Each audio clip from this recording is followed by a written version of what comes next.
Welcome back नाज़रीन। Pakistan television news की खुसूसी transmission का सिलसिला जारी है। कोविड-19 के मुतासरा अफराद, उनकी तादाद और मुस्तनद ख़बरें हम आप तक पहुँचा रहे हैं और उस पर सैर हासिल गुफ्तगू करने की भी कोशिश कर रहे हैं और तमाम मौज़ूआत को पैरेलल लेके चलने की कोशिश कर रहे हैं, क्योंकि इस वक्त कोविड-19 की वजह से कोई एक हल्का या कोई एक सेक्टर मुतासिर नहीं हुआ, बल्कि बहुत सारे सेक्टर्स इसकी वजह से मुतासिर हो रहे हैं। बैनुल-अक़वामी दुनिया आज इस पे कितना काम कर चुकी है, इससे पहले कुछ इसकी तफसीलात मैंने आपके सामने रखी कि कुछ सिम्टम्स जो हैं वो इसका अब हिस्सा बन चुके हैं। यानी कोविड-19 की जो सिम्टम्स बताए जा रहे हैं, जिसमें सांस का फूलना, खांसी या दीगर जो अलामात हैं, उसके साथ साथ पहले भी मैं इस पे बार बार बात कर चुका हूं कि तहकीक से ये बात साबित हो चुकी है कि सूंघने और चखने की हिस्स में भी फ़र्क पड़ता है इससे। और एक तहकीक, अमरीकी एक तहकीक के मुताबिक इसमें ख़ास तौर पर चखने की जो ख़ास तौर पे जो हिस्स है वो मुकम्मल तौर पर जो है इसमें ख़त्म होती है, लेकिन बतदरीज होती है। पहले 3 दिनों में सूंघने की और उसके बाद चखने की सलाहियत ख़त्म होती है। और इसी तरीके से अगर हम बात करें तो अब तो सऊदी अरब भी मैदान में आ गया है और उन्होंने ब्लड प्रेशर के मरीजों को एहतियात बरतने का कहा है। ये भी तहकीक हुई है, इस पर भी हम तफसीलन बात करें।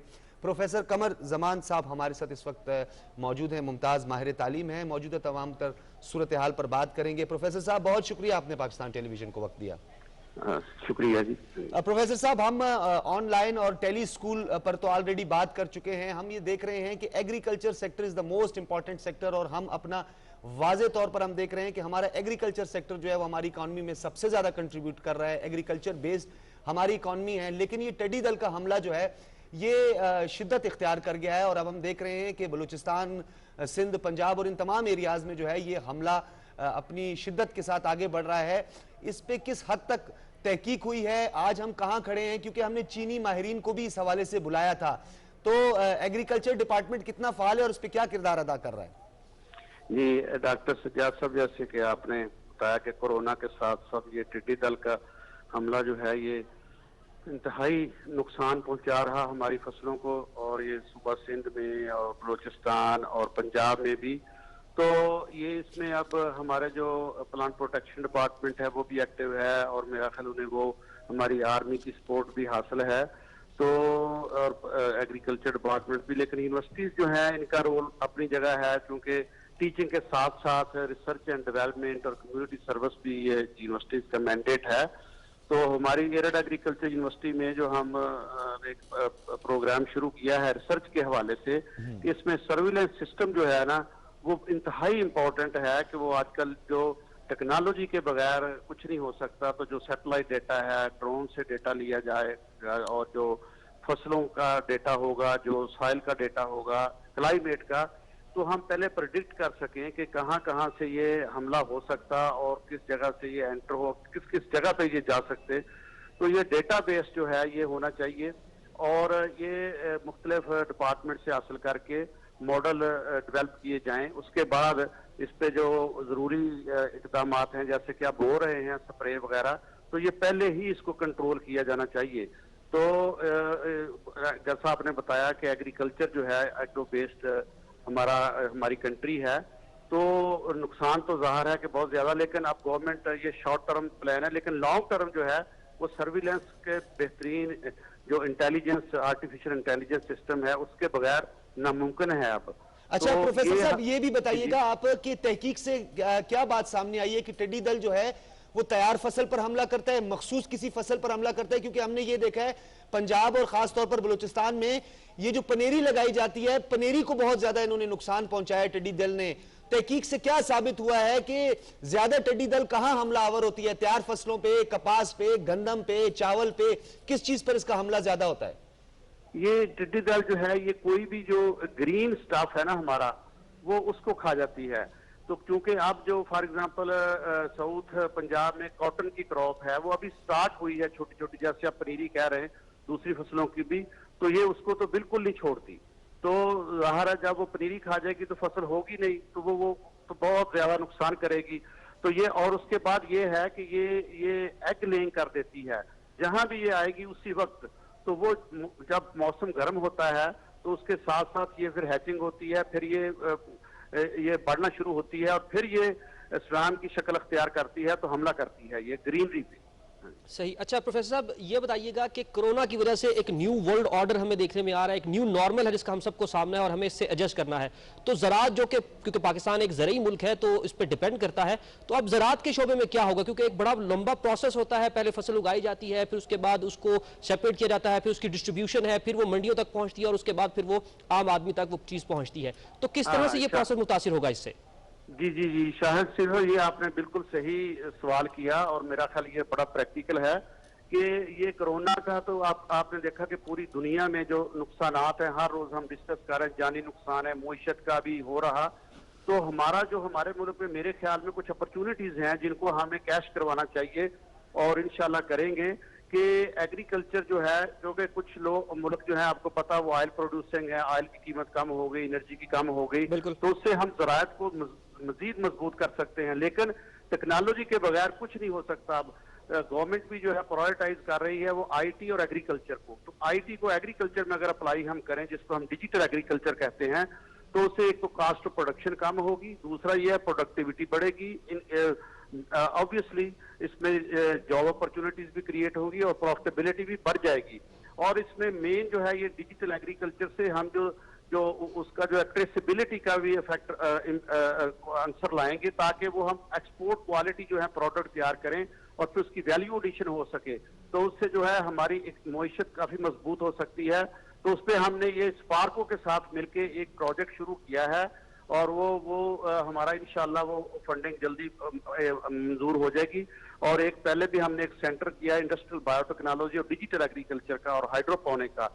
तो उससे जो है हम एक्सपोर्ट क्वालिटी वो स्मार्ट फार्म बनाएंगे और डेमोस्ट्रेट करेंगे और उसमें जो है वो सारा मॉनिटरिंग का सिस्टम होगा, सैटेलाइट ड्रोन का डेटा भी इस्तेमाल किया जाएगा और उससे एक्सपोर्ट क्वालिटी तैयार करेंगे और उसमें जो है कैपेसिटी बिल्डिंग करेंगे, फार्मर्स की ट्रेनिंग करेंगे और फार्मर्स को उनकी ओनरशिप देंगे ताकि वो इसको इस्तेमाल कर सके और कॉस्ट इफेक्टिव टेक्नोलॉजी जो है वो लेके आएंगे।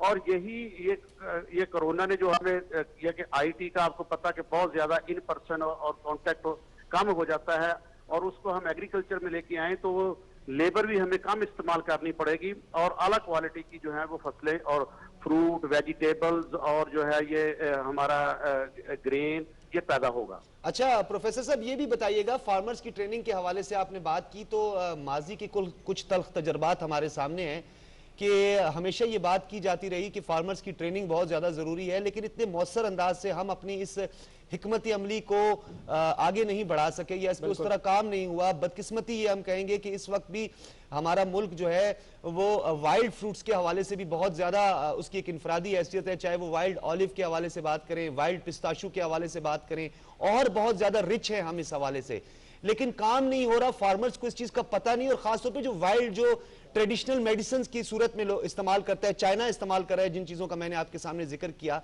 लेकिन बदकिस्मती से इस पर काम नहीं हो रहा। यानी एक मौसर हिकमत अमली के लिए जरूरी है कि कंसेंसस होना चाहिए और कंसेंसस के लिए भी सबसे ज्यादा जरूरी है कि यकसुई होनी चाहिए। क्या अब भी ये बयानात तक रहेगा या आप समझते हैं कि इसके लिए कोई जामे कोई ठोस हिकमत अमली इख्तियार की गई है? सज्जाद साहब, ये आपने बिल्कुल सही फरमाया कि मैं 25 साल के बाद दोबारा इस सिस्टम में आया हूँ। मैंने वो पीएचडी मेरी इंग्लैंड से है और मैं ग्रेजुएट हूँ फैसलाबाद यूनिवर्सिटी का। तो लेकिन मैंने कनाडा में 13 साल से मैं काम कर रहा हूँ डलहौजी यूनिवर्सिटी में, उससे पहले यूएस में किया, जापान में, और इंग्लैंड से मेरी पीएचडी है। तो ये जो है ना ये जिस दिन से मैं आया हूँ मैं बड़ी कमी महसूस कर रहा हूँ कि हमने थीसिस प्रोड्यूस किए, हमने ग्रेजुएट प्रोड्यूस किए, लेकिन फार्मर वाला जो या इंडस्ट्री प्रोसेसर मैन्युफैक्चरर ये लिंक मिसिंग है। तो मैंने एक वर्कशॉप भी करवाई, आते ही उसमें ये दरमियान में कोरोना आ गया, बाहर से भी एक्सपर्ट बुलवाए, इंडस्ट्री, एकेडेमिया और ये यूनिवर्सिटी लिंकेजेस का।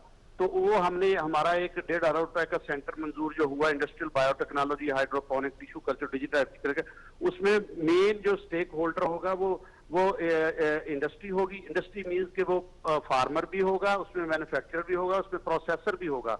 और मैंने फार्मर्स मीटिंग भी शुरू की क्योंकि मेरा बाहर का एक्सपीरियंस है कि रेगुलरली फार्मर्स मीटिंग की जाए और जो हमारे जो स्टूडेंट हैं, जो प्रोफेसर हैं, वो फार्म पे जाके काम करें और थीसिस का, पीएचडी का, एमफिल का जो हिस्सा है वो एक हिस्सा वो अप्लाइड हो जो कि फार्म पे ही काम करेगा। तो जब तक वो उस फार्मर इन्वॉल्व नहीं होगा, आपकी बात बिल्कुल सही है, टेक्नोलॉजी ट्रांसफर ही नहीं होगी, वहां पर पहुंचेगी नहीं। और ऑलिव का मैंने स्पेशली ये जिक्र किया इस इलाके में कि 60 ईयर से अभी तक वो इंडस्ट्री क्यों नहीं बन पाई, उसकी वजह यही है। अच्छा कमर जमान साहब, ये भी बताइएगा, लास्ट में आपसे पूछना चाहेंगे कि डिस्टेंस लर्निंग प्रोग्राम्स पूरी दुनिया में बड़े मुस्तनद समझे जाते हैं और थीसिस बेस्ड लर्निंग प्रोग्राम जो है वो पूरी दुनिया में बड़ा पॉपुलर रहा है, हम अभी तक उसको सही अंदाज से अडॉप्ट नहीं कर सके, समझ नहीं सके। टेली स्कूल्स की बात की जाती है, टेली कम्युनिकेशन होती है, उसके जरिए ये ऑनलाइन क्लासेस की बात की जाती है, किस हद तक हमारे माशरे ने इसको एक्सेप्ट किया है, कहीं एक कम्युनिकेशन गैप है, दीगर हमारे इश्यूज हैं, तो डिजिटलाइजेशन की तरफ क्या हम उसी तरह बढ़ रहे हैं जैसी दीगर डेवलपिंग कंट्रीज बढ़ रही हैं? सजाद साहब, ये भी आपकी बात बिल्कुल सही है कि ये कोरोना ने हमें ये भी एक मौका फराहम किया कि जब मैंने ये यूनिवर्सिटी में शुरू करवाया, ये ऑनलाइन यूनिवर्सिटी का सिस्टम, यूनिवर्सिटी बंद हुई तो बहुत ज्यादा रेजिस्टेंस आई, लेकिन अब 90% स्टूडेंट जो हैं वो इन्वॉल्व हो गए हैं। लेकिन अब भी ये चैलेंजेस आ रहे हैं और हायर एजुकेशन कमीशन भी इसमें हमारी मदद कर रहा है यूनिवर्सिटियों की, कि बेहतर जो है वो कम्युनिकेशन का सिस्टम डेवलप किया जाए रिमोट एरियाज में, खासूसी तौर पे इसमें जरूरत है। लेकिन मेरा ख्याल ये है कि ये कोरोना के आने की वजह से हमारे सिस्टम में, ये ऑनलाइन सिस्टम में बहुत ज्यादा बेहतरी आएगी। और आपको पता कि चेंज जो है, आदमी जो भी इंसान है इजीली एक्सेप्ट नहीं करता, लेकिन अब ये एक्सेप्ट करना शुरू हो गए हैं, इसके बगैर गुजारा नहीं होगा। अब यूनिवर्सिटियां ने सोचना शुरू कर दिया, हमारी यूनिवर्सिटी में तो काफी हद तक इसमें अब ऑनलाइन जो है क्लासेस का भी कर लिया और क्विज का भी हो गया है और इम्तिहान भी ऑनलाइन करने जा रहे हैं। और हमने रिसर्च ग्रुप बनाए हैं जूम पे, हर हफ्ते डिफरेंट ग्रुप्स की डिस्कशन होती है, स्टूडेंट्स के व्हाट्सएप ग्रुप बन गए हैं, जूम को ले लिया गया है। सही। जो अच्छा, मैं कमर जमान साहब आपकी तरफ दोबारा आऊंगा। तारिक मेंगल साहब ने हमें ज्वाइन किया है, एडमिनिस्ट्रेटर कोयटा और इंतजामी उमूर और इस वक्त की तमाम तर सूरत हाल। लियाकत शाहवानी साहब भी कुछ देर कबल मीडिया से गुफ्तगू कर रहे थे। हम तारिक मेंगल साहब की जाने बढ़ेंगे। तारिक मेंगल साहब, बहुत शुक्रिया। Thank you ji, thank you. Tariq Mengal साहब, बताइएगा, सूरत हाल के हवाले से हम बात करते हैं सूबाई दारुल हुकूमत कोयटा की, क्योंकि जो नवाही इलाके हैं या जो हमारे दीगर डिस्ट्रिक्ट्स हैं उसमें हम देख रहे हैं कि वहां पे प्रॉपर जो है वो लेबोरेटरीज नहीं है। कोयटा भी आना है, सब ने अब ये कहा जा रहा है कि बीएमसी से पहले जो सैनिटोरियम है, टीबी सैनिटोरियम, उससे करीब जो है वो ये बनाई गई हैं, लेबोरेटरीज बनाई गई हैं जो कि कोविड-19 के टेस्ट कर रही है। ये बताइएगा कि इस वक्त कौन सा डिस्ट्रिक्ट ज्यादा मुतासर हुआ है? सूबाई दारुल हुकूमत में जो जायरीन की हम हमेशा बात करते हैं, ईस्टर्न और वेस्टर्न साइड पर वो हमारे मौजूद हैं, उनका भी काफी हद तक उस इलाके को भी सील किया गया और बॉर्डर्स पर भी काम हुआ है, सरहदों पर भी जो है करंटीना सेंटर्स बनाए गए हैं। कौन सा डिस्ट्रिक्ट ज्यादा मुतासर होने का आपको अंदेशा है या रिपोर्ट ज्यादा हुए हैं केसेस? जी, ऐसा है कि बलूचिस्तान से, जैसे कि आप खुद भी बखूबी वाकिफ हैं, बलूचिस्तान में जो मैक्सिमम पॉपुलेशन इस वक्त मौजूद है वो सूबाई दारुल हुकूमत कोयटा में ही है। और जहां तक मुतासिर होने का ताल्लुक है, वो भी चूंकि पॉपुलेशन, दिस इज फिनोमेना कि जहां पॉपुलेशन ज्यादा है वहीं इंफेक्ट होने के चांसेस भी बढ़ जाते हैं। इसके अलावा जो केसेस थोड़े बहुत रिपोर्ट हुए हैं वो जाफराबाद और किला अब्दुल्ला की तरफ से भी रिपोर्ट हुए हैं।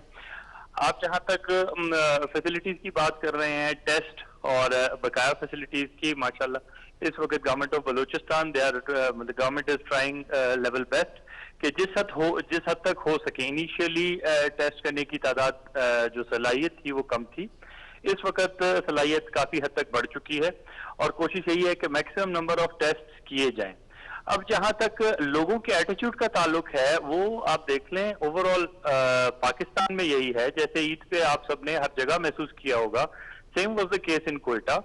कोयटा में लोगों को बारहा थ्रू अवेयरनेस प्रोग्राम्स, जो हमारे एनजीओज हैं, हमारी गवर्नमेंट है, हमारे उलमा हैं, सब मसाजिद में जहां हमारे मदरसा थे, सब में कहलवाया गया, बताया गया, समझाया गया कि जी लॉकडाउन को नरम करने का मकसद ही यही है कि आप एसओपीज फॉलो करें, क्योंकि ईद थी, मजबूरी थी और डेली वेजेस का, जैसे हमारे वज़ीर आला साहब ने भी इस चीज का खास ख्याल रखा था कि डेली वेजेस जिस तरह रमजान में अगर लॉकडाउन से उनको तकलीफ होती है तो उनकी उस तकलीफ को दूर करने के लिए थोड़े मौके पैदा किए जाए। सही। अच्छा, तारिक मेंगल साहब, आपने अपनी गुफ्तगू के दौरान जाफराबाद और किला अब्दुल्ला का जिक्र किया। जाफराबाद की बात करें तो सिंध के करीब ये पड़ता है और आपने देखा कि इससे पहले चाहे हेपेटाइटिस बी की हम बात करें या डिहाइड्रेशन की वजह से या जचकी की अमवात की रेशो देखें तो हमको जाफराबाद का जिक्र जो है वो हमेशा आता है। और किला अब्दुल्ला की अगर हम बात करें तो इसके साथ हमारी अफगान बॉर्डर है, चमन के करीब, ये सरहद के करीब ये एरिया है।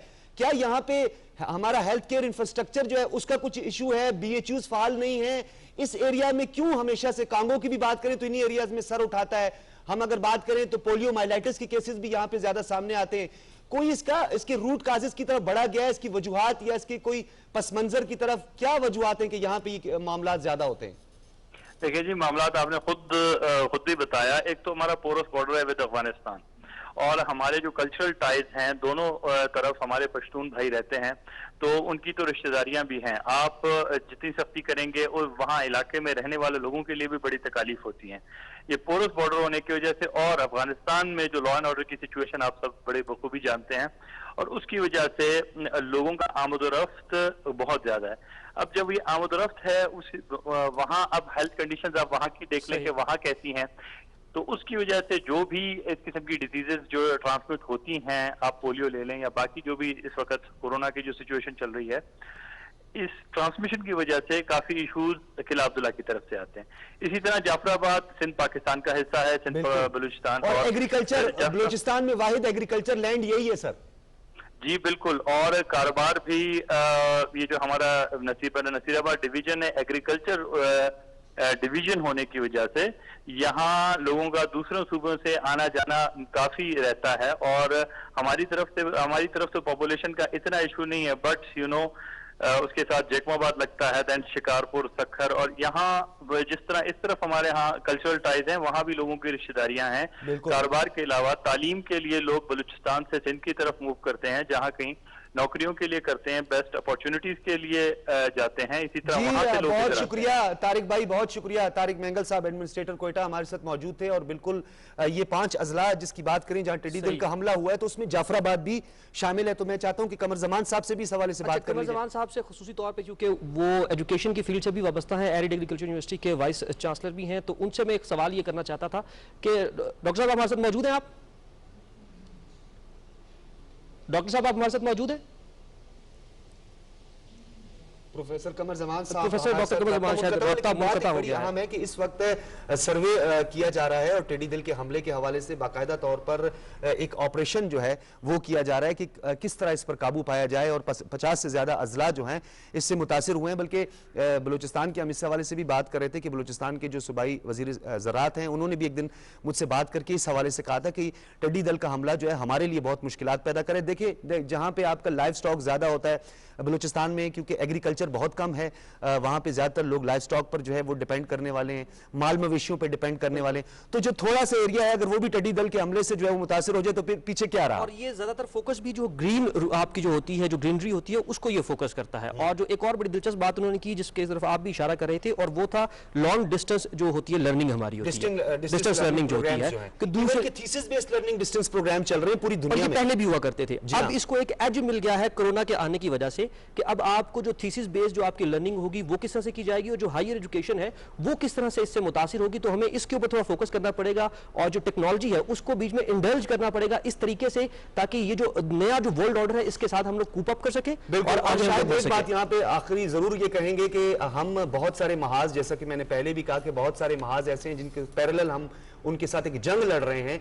एक तरफ कोविड-19 है, फिर ये जो हादसा हुआ, तैयारा हादसा, ऊपर से ये टिड्डी दल का हमला, तो कौम को सबको अफाम और तफहीम के साथ तमाम मसले को कैसा राइयां ना की जाए, और ये कॉपी पेस्ट को छोड़ दिया जाए। तस्दीक करने के बाद आप बात करें, गैर मुस्तनद खबरें जो है उसको आप कॉपी पेस्ट करते हैं। इस कॉपी पेस्ट के रुझान को भी खत्म करने की जरूरत है। रियासत और उसके साथ जो पूरी हुकूमत है, इंतजामिया है, इसके साथ मिलकर तजावीज जरूर दें, लेकिन कयासा राइयों का या प्रोपेगंडे का हिस्सा ना बने। बिल्कुल। और इसके साथ ही हमारा जो वक्त है वो खत्म हुआ चाहता है। हमारे साथ रहिएगा किसी भी खबर के लिए और किसी भी खबर की तफसील के लिए। देखते रहिए पाकिस्तान टेलीविजन न्यूज। एक मुख्तसर वक्फा, जिसके बाद आप देख सकेंगे अहम खबरें।